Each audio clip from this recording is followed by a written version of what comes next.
Assalamualaikum warahmatullahi wabarakatuh dan selamat sejahtera. Bertemu kita sekali lagi pada petang ini dalam mata pelajaran Bahasa Melayu tahun 3, unit 11 yang bertemakan perpaduan dengan tajuk Kami Bersahabat. Dalam tajuk ini, kita akan belajar cara-cara menulis karangan.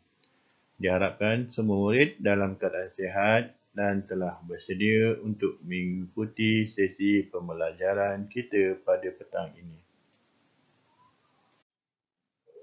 Sebelum kita melihat kepada tajuk kita pada petang ini, mesti dalam fikiran murid-murid akan bertanya, bagaimana kita hendak menulis karangan? Jika murid ingat semula, kita pernah belajar cara-cara menulis karangan dengan cara yang betul. Sama-sama, kita ingat semula apa yang telah kita pelajari tentang karangan.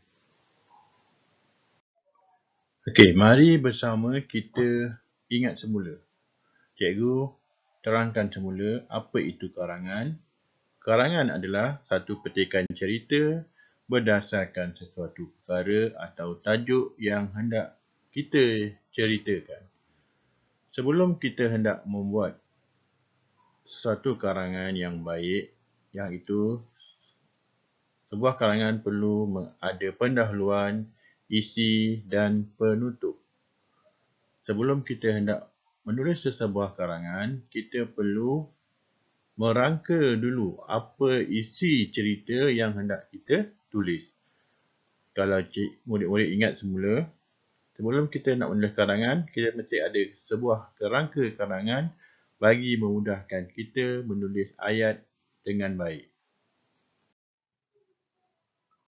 Okey, dalam sebuah karangan, mesti ada beberapa perenggan. Dan dalam setiap perenggan, mesti mempunyai 2 atau 3 ayat yang lengkap.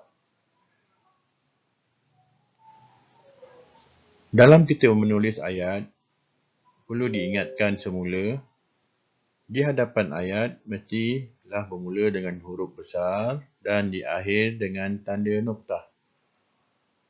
Sekiranya ada kata nama khas di tengah-tengah ayat, kita juga perlu menggunakan huruf besar dalam penulisan kita. Cikgu harap murid-murid telah faham cara menulis ayat dan cara nak membina karangan yang baik. Seterusnya, mari kita sama-sama melihat buku teks muka surat 71.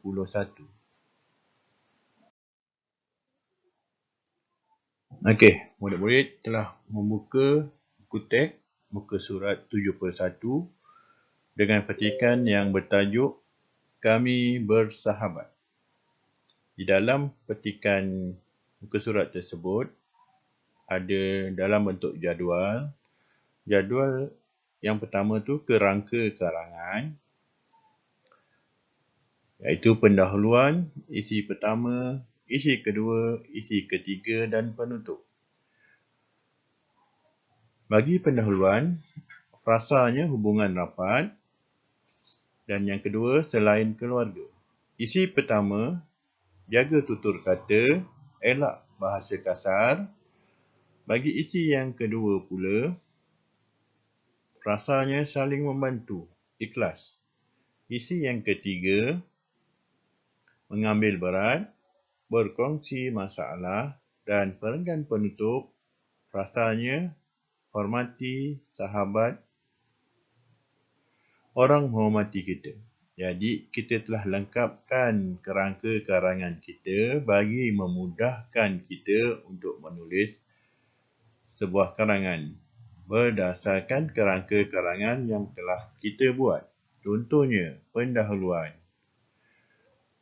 Sahabat ialah orang yang mempunyai hubungan yang rapat dengan kita selain keluarga. Apabila bersahabat, kita mestilah saling menghormati. Kita masuk isi yang pertama. kita perlu sambung ayat yang diberikan berdasarkan frasanya. Jaga tutur kata, elak bahasa yang kasar.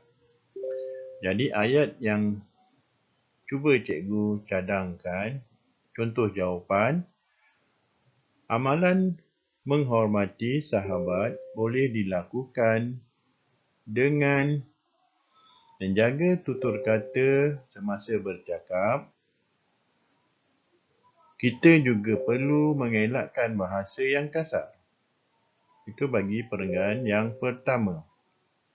Untuk perenggan yang kedua, berdasarkan frasa yang ada, kita cuba bina ayat dan cikgu bagi contoh ayat yang cikgu bina. Seterusnya, kita juga hendaklah saling membantu dalam setiap perkara yang dilakukan. Nilai ikhlas dalam bantuan perlu kita terapkan. Ada kesalahan ejaan kat situ, bukan hendaklah. Jadi dalam kita nak menulis, kita perlu berhati-hati supaya kita tidak salah ejaan perkataan yang hendak kita tulis. Okey, seterusnya, berdasarkan kerangka karangan isi ketiga, cikgu cuba bina ayat berdasarkan frasa yang ada. Selain itu, kita mestilah mengambil berat antara satu dengan yang lain. Kita juga boleh berkongsi masalah untuk diselesaikan bersama. Dan penutupnya, kesimpulannya, jika kita menghormati sahabat, ramai orang akan menghormati kita. Oleh itu, hargailah sahabat kita dengan sebaik-baiknya.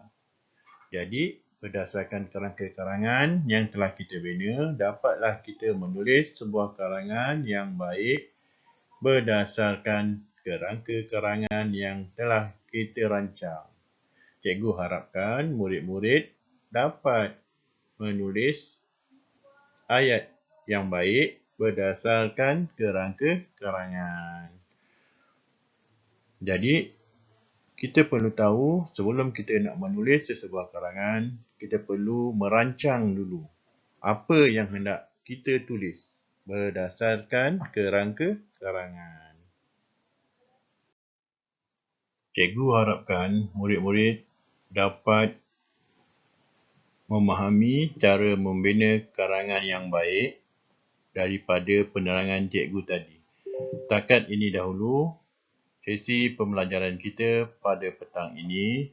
Semoga kita semua dapat berjumpa lagi pada sesi pembelajaran yang akan datang. Cikgu harapkan semua murid dapat menjaga kesihatan diri dan keselamatan diri masing-masing walau di mana pun berada, agar kita dapat mengikuti sesi pembelajaran kita dengan sebaik mungkin. Isilah masa lapang kamu dengan perkara-perkara yang berfaedah. Sekian, terima kasih. Assalamualaikum warahmatullahi wabarakatuh.